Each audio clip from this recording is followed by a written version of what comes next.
These lockdowns are really hurting some people and not hurting others quite so much. The ones not being hurt are those with the governmental power. If you back people against a wall and you ignore them, you are failing as a leader. Dan Andrews is a failed leader. He is not in control of his own emotions. He seethes like a petulant child at news conferences, and he seems overtired and quite unwell. It's time for new leadership from Victorian Labor. The current is unacceptable. He's had long enough.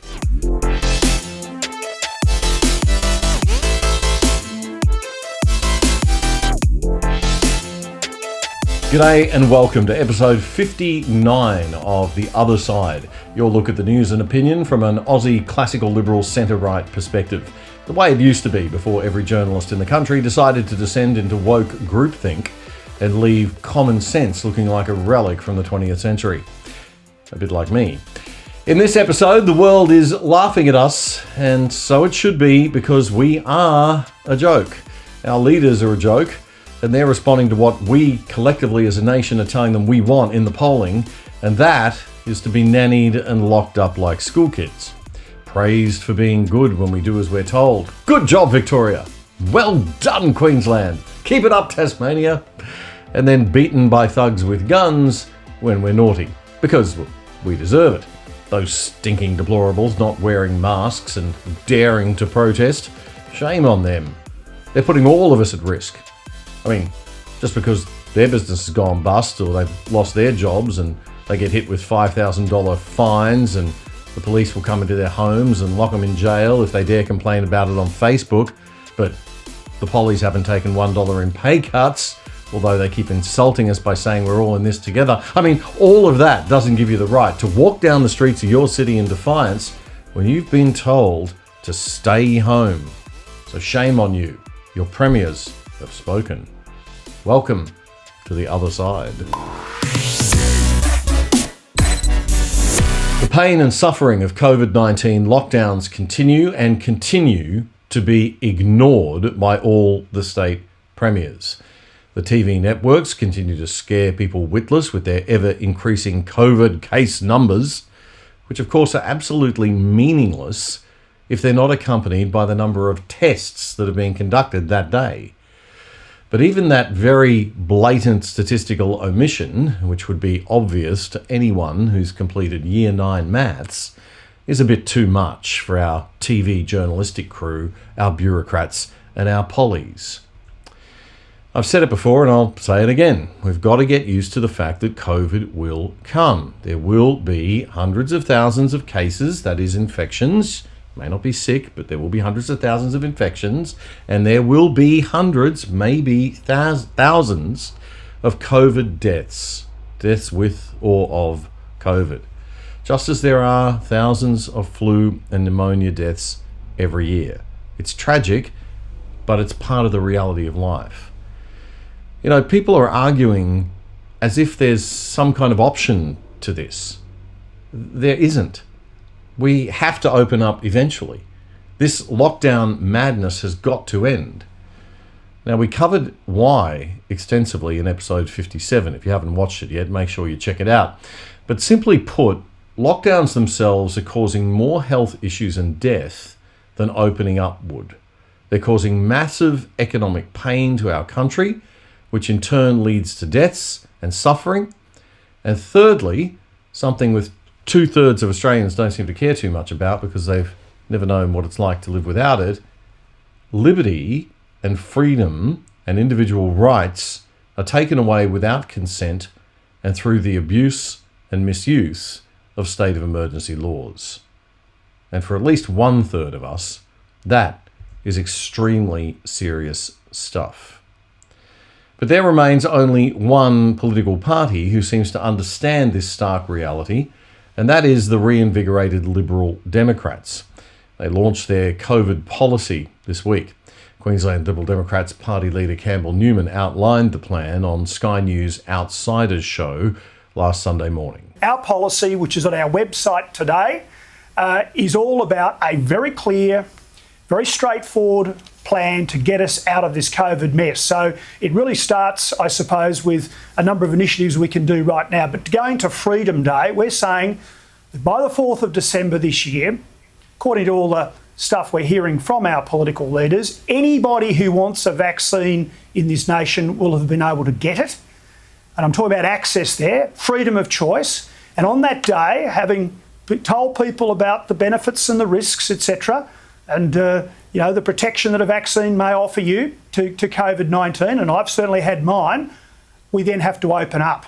We're going to open up the borders, no vaccine passports, no coercion in the workplace of being vaccinated, the kids back at schools, and life getting back to normal. And that's what it's all about. And, frankly, we have to live with COVID-19. It's a dangerous disease, but it's best managed in the way that I've just said, because what we're not doing is taking into account all the negatives. I mean, we heard in the last week about, sadly, 8 teenage girls in Victoria committing suicide in the first 7 months of this year compared to only 1 last year.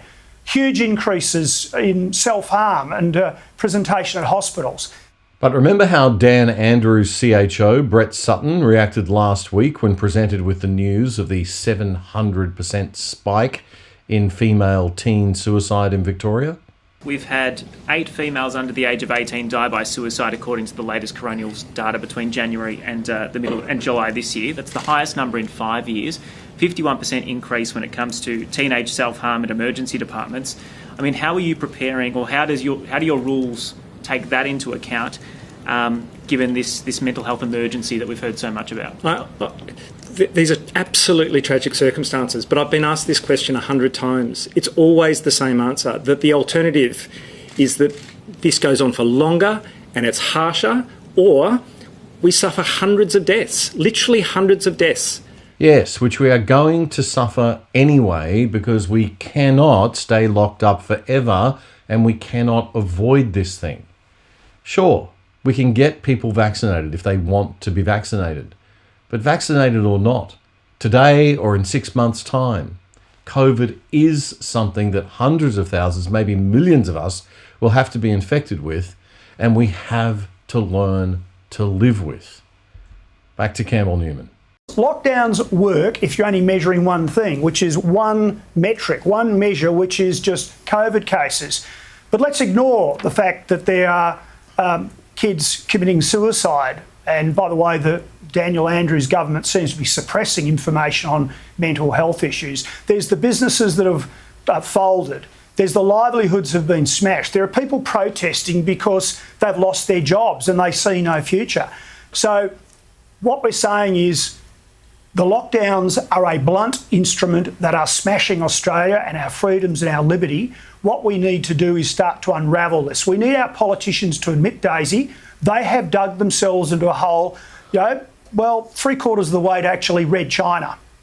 And I mean that quite tellingly. That's how far they've gone in terms of the liberties. They've dug a hole, they need to get out. They need to stand up in the coming weeks, apologise, say they've got this wrong, tell us the truth that we have to live with this. And actually, in areas where they can, they start to unravel this. They start to phase out. So in regional areas, say of New South Wales, where there are not big problems with COVID right now, they need to get the vaccine in there and get those communities opened up and gradually, progressively unravel this mess. But again, on the 4th of December, going on their metrics about vaccine rollout and accessibility, not compulsion, accessibility to vaccines, at that point, you've had your opportunity. It's up to you as an individual if you wish to protect yourself, but we're opening up. That's Campbell Newman, Queensland leader of the Liberal Democrats and former Queensland Premier, speaking on the Outsiders program on Sky News Australia last Sunday. Well, violence rocked the streets of inner-city Melbourne last weekend. More than 200 days of lockdowns across 19 months have driven some of the city's people to their wits' end, especially those who subscribe to the very reasonable view that lockdowns cause more harm than they prevent, or those who subscribe to the view that even if lockdowns work a little bit, government has no right to enforce them upon citizens in a liberal democracy. These people some of whom have lost their livelihoods, have no outlet for their anger and frustration. If they campaign on social media, they're banned and labelled deplorables and right-wing nutjobs. They may even be arrested in their own home in front of their kids and jailed for wrongthink. If they try to peacefully protest, they're set upon by police, as we've seen in weeks past. So why did our wise leaders in the Victorian government and the Victorian police force think for 1 minute that they eventually wouldn't pop? When you give people no release valve, guess what happens? They fight. In what police say were the most violent demonstrations in Melbourne in 20 years, police used pepper spray and a new form of plastic bullets firing on the crowd. So this is the quality of policing in Australia. Unable to manage crowds peacefully and professionally, the police go to these extremes. We can't just let the people march. Now, I know some of you are saying, super spreader event, but that's because you believe in the idea of contact tracing and containment and zero COVID. Wake up call. Lots of us don't. In fact, more and more of us every week. Many of us believe the best way to manage this thing is to tell people to get vaccinated if they, as adults, choose to do so, wear masks if they, as adults, choose to do so, stay home if they, as adults, choose to do so. Again, I don't want to repeat what we covered last week in episode 57, but in a liberal democracy, it's about give and take. These lockdowns are really hurting some people and not hurting others quite so much. The ones not being hurt are those with the governmental power. If you back people against a wall and you ignore them, you are failing as a leader. Dan Andrews is a failed leader. He is not in control of his own emotions. He seethes like a petulant child at news conferences, and he seems overtired and quite unwell. It's time for new leadership from Victorian Labor. The current is unacceptable. He's had long enough. Our mainstream media continues to behave like a government and police public relations bureau. I want to just deconstruct the story from Channel 9 News Melbourne on the day after the protests to demonstrate the way that we're being manipulated by propaganda based on one fixed narrative. That the protesters are all deplorable nutjobs, angry men, and are putting us all at risk, rather than us being given all sides of a story from the news. Let's have a look. Roll it, James. Officers under attack, forced to fire back at unruly and violent protesters. Okay, so right from the get-go, the narrative is set by the journalist. The officers were under attack and forced to fire back at unruly and violent protesters. Really? There were no other options? Permitting peaceful demonstration and doing basic crowd control management, maybe? Were the protesters smashing windows before the police blocked their free passage through their own city? Carry on. That's not about protesting about freedom. That's criminal activity. Okay, technically, yes. You can't charge a line of police like that. But again, in a liberal democracy, why was there a line of police like that in the first place? Next bit. 4,000 people taking over the streets, filled with fury and frustration at Melbourne's ongoing lockdown. The vast majority, by and large, were men, 25 to 40, angry men. Okay. Here comes the critical gender theory. It's toxic masculinity. 25 to 40-year-old angry men. He didn't say white, thankfully, so we haven't yet descended into weaving in the critical race theory like the Yanks do, and it would be wrong anyway. So now all the Karens and all the young inner city women clutching their social science degrees and sipping their lattes in front of the telly can rest assured knowing it's just that evil, toxic masculinity stuff again. Now, I don't know if Victoria's police spokesman realises that in every civilization in history, those who outwardly express anger at the political environment and soldier up to protect their families tend to be the young men. Our military is full of them. And when they're on your side of the political debate, they're heroes. But they aren't heroes here. Got it. More than 250 people were arrested with around 260 fines handed out, worth more than $1.4 million. Oh, good, Dan Andrews. That will help the situation. Way to calm down a bunch of angry people who are at their wits' end by hitting them with huge fines. It's worked so well so far. Good to see you learning from your management mistakes, mate. Excellent. 9 police officers were treated in hospital. 1 is still being assessed and may require surgery. One police officer was assaulted, pushed against a wall, and when they went to the ground, were repeatedly punched and possibly kicked. Wow. Well, we certainly tried to beat that one up hard, didn't we, Channel 9? So we've got 9 people in hospital with minor injuries, 9 police that is, and 1 seriously hurt. Okay, now that is completely unacceptable. But violence will escalate when you don't act to reduce violence.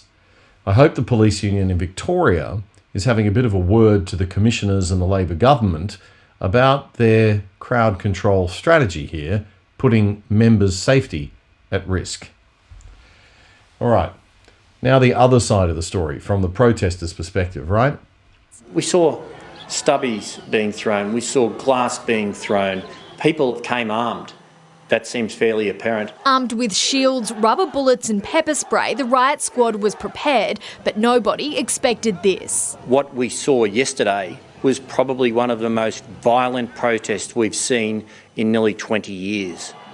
Oh, are we going to get the other side of the story, little weekend reporter lady Mimi? Because I thought that's what, journalism. Remember that, both sides of the... No? We're not doing that anymore. Okay, not good for ratings. Right, okay. With more protests already planned, Victoria Police say it'll look to not only shutting down the public transport network, but also stopping Ubers and taxis from entering the CBD. That's a huge call, but it's one that we're now going to seriously entertain on the next occasion because I'm not going to tolerate this occurring again. Mimi Becker, 9 News. Okay, so one final thing I want to point out. That was more public relations than journalism. There were 6 sound bites in that story of Chief Commissioner Shane Patton. Now that is simply not normal, and it's probably no accident.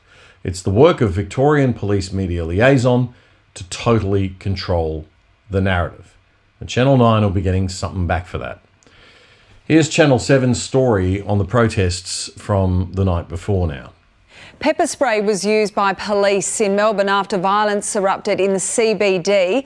Anti-lockdown protesters clashed with officers, at times charging through the police line. Tegan Dolling was there when the chaos began. Police tried to disperse the crowd early, but they were quickly outnumbered. They marched through the city and clashed at Parliament House. Police used capsicum spray, but nothing was deterring the angry mob. The protesters continued to grow into the thousands and snaked through the CBD, officers unable to keep up, with fears this could become a super spreader event. Chanting and letting off flares, it was at Flinders Street where things turned incredibly violent. Officers were pelted with glass and water bottles as the angry mob climbed onto the top of the tram station. Police officers injured and many of the protesters arrested. Yeah, it's interesting how there were no pics of arrests like that in the Channel 9 piece. So once again, we've got to turn to the alternative news channels to find out what's really happening. Here's how Rebel News' Avi Yemeni covered it. Thousands of protests here behind me, and you can see now the riot police have formed to confront the protesters, and hundreds of police, not socially distanced on that side either, but they have got once again their rubber bullets and pepper spray. We've seen today, unlike any protest before in Melbourne, they've started to use this tool, the rubber bullets, against their own citizens. Don't worry. Don't worry.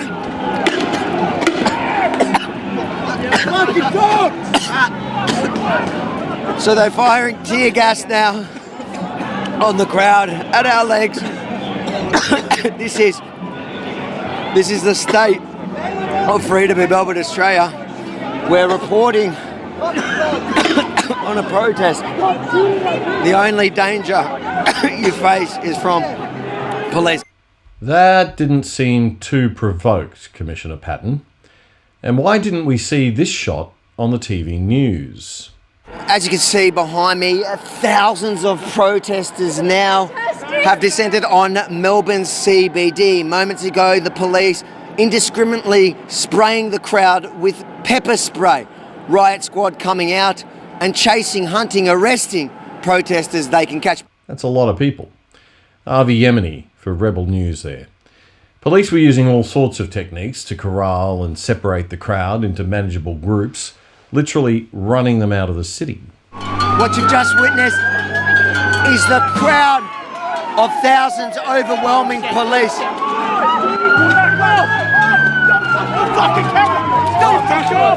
Did he break your camera? You have to open your eyes though. Hold them open. On my face, right on my face. I wasn't even running. I was just standing.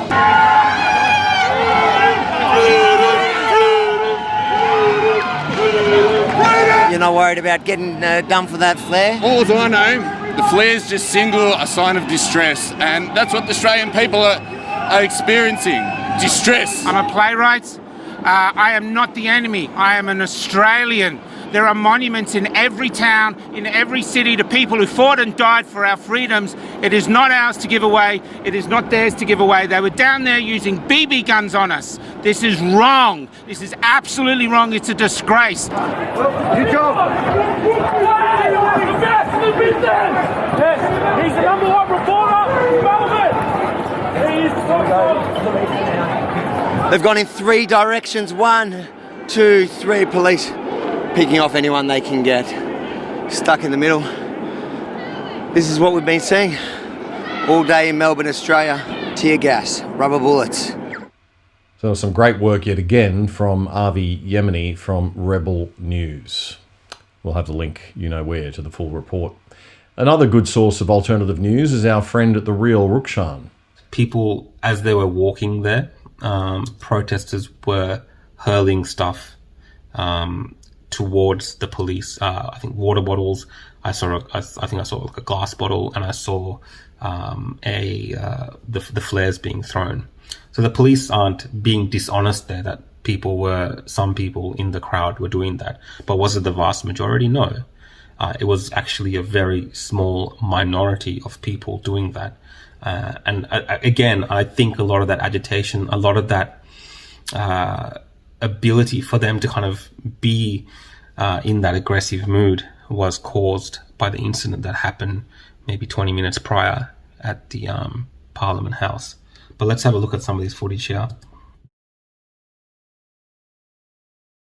There, you've got women up the front, you've got people pleading with the police, people chanting. By this time, I think a lot of people were a bit more, it was a bit more tense, the situation. Subsequently though, we would later find footage that people were filming of the police. And you can see the police also not really helping the situation, not really de-escalating. There's one clip here of a policeman. I'm just going to play that now. You don't want to be here. We don't want to be here. We want to be one country. One country. Here we go. One country. Oh my fucking God, he's got a gun, he's got a gun. All right, so that was just before the gun with the pepper pellets or whatever was brought out. And this policeman is pretty much saying, you know, you saw his language, you saw what he was saying, right? Come on, you know, let's go, boys. Like, they're just gearing up for a fight.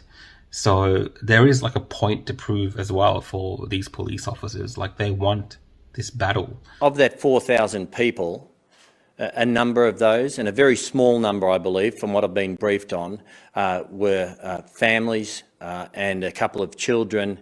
The vast majority, by and large, I've been briefed, were men, 25 to 40, angry men who came in with intent to cause trouble, to confront and to attack police. So that was kind of the statements that the police commissioner started his press conference with. And that's kind of been taken up by the media. It's been taken up by all sorts of different, you know, people on social media, whatever it is, to say that, oh, these people were angry men that came there with violence in mind. So that's kind of, they're trying to set that narrative in place, right? That's kind of what they want you to focus on. And, you know, it's up to you as the consumer of this kind of press conferences and of news and all these things that are happening, whether you want to just kind of accept that for what it is, just because the police are saying to it. You know, for me, when I see that, it's troubling because I was there. I live streamed the entire time that I was there. And that's not the visual experience, or that's not the feelings that I got from being there, right? That's Melbourne-based independent journalist, the real Rukshan, there with his perspective. Now, all the links to the full Rebel News and real Rukshan stories, as well as the Channel 7 and 9 pieces, are in our program notes for you to have a look at in full and make your own mind up about how many of those protesters were there for a fight and how many of them were there to be peaceful. It doesn't look like the majority were there for a fight to me, Commissioner Patton. But people are getting angrier. So you might want to ask yourself and your boss, why? On the Gold Coast last weekend, 2,000 people gathered to protest on the Queensland-New South Wales border. Now, these poor people are just fed up that their city's been torn in two by a couple of weird women with massive egos who can't get their acts together to solve one simple problem. If I never heard the names Palaszczuk and Berejiklian again in my lifetime, it'd be a blessing from heaven.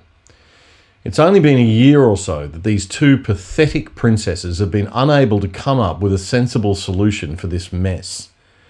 The Gold Coast is a city of 750,000 people. Tweed Shire has 600,000 people. That's more than 1.3 million people, but their metropolis is split by a state border, and those who live right on it are suffering, and they've reasonably had enough.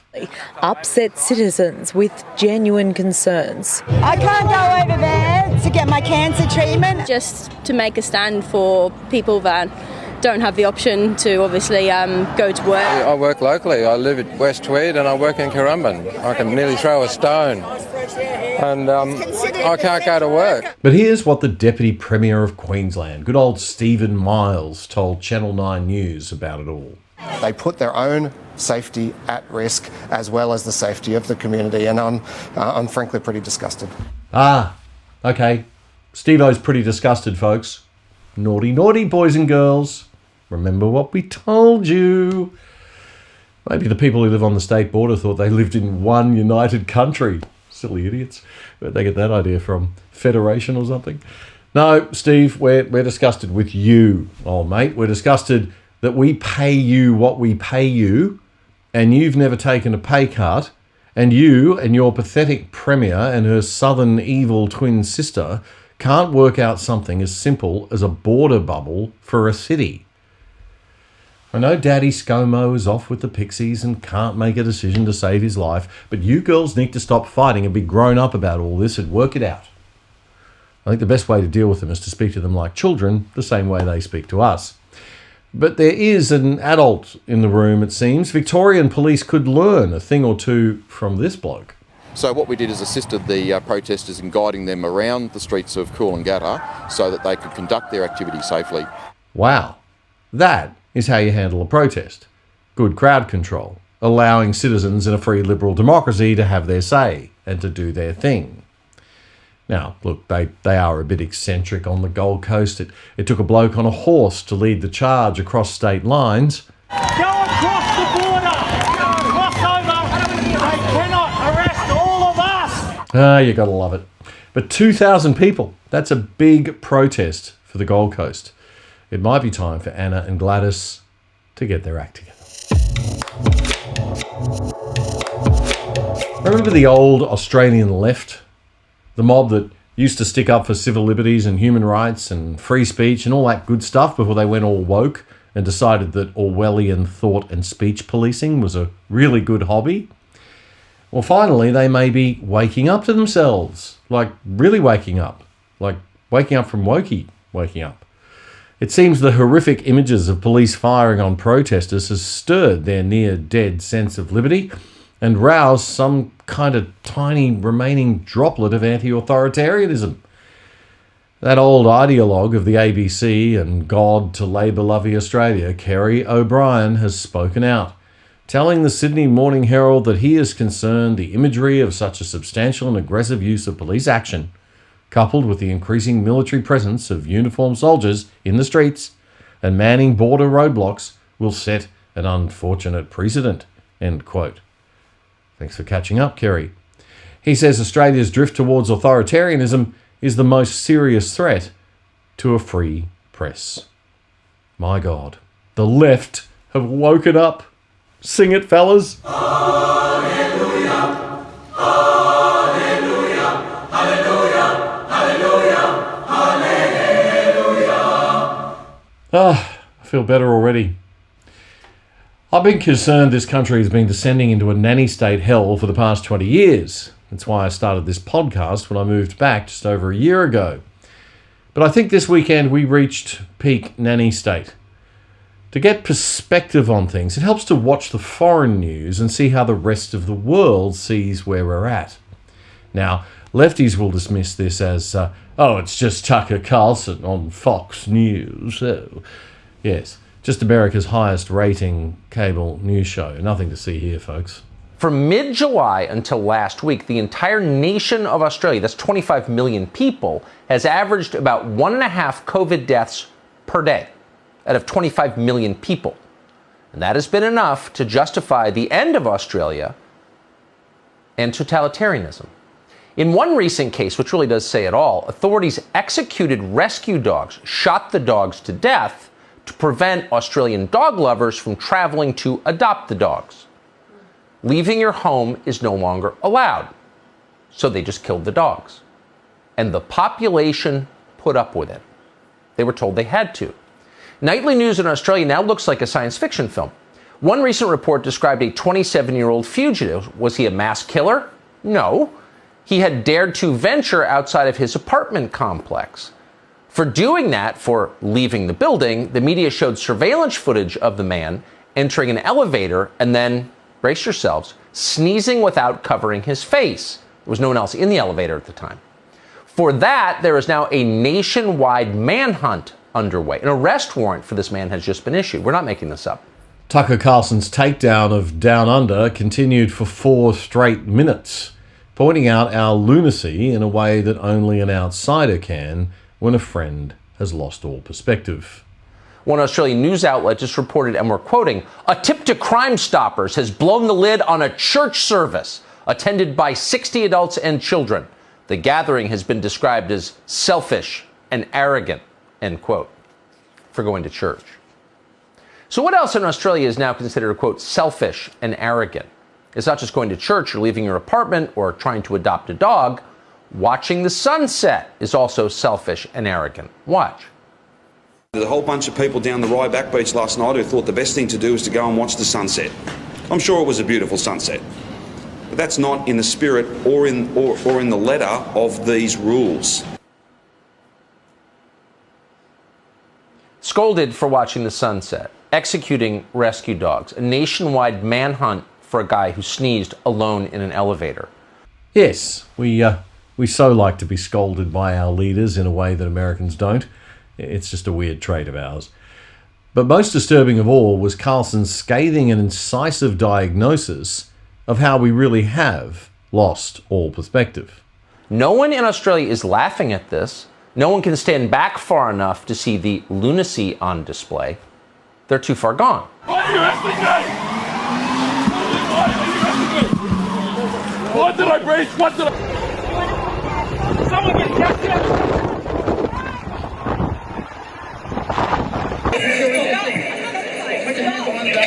Put your hands behind your back! Put your hands behind your back! Put your hands behind your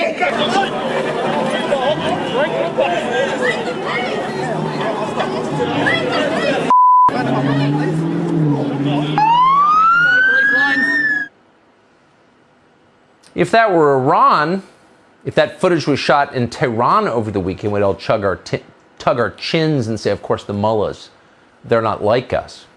But it's not Iran, it's not North Korea, it's Australia, what we thought was a rules-based society. What law did I break? You heard the protester ask as he's being beaten and handcuffed. That's America's highest rating news show, Tucker Carlson Tonight, on Fox News.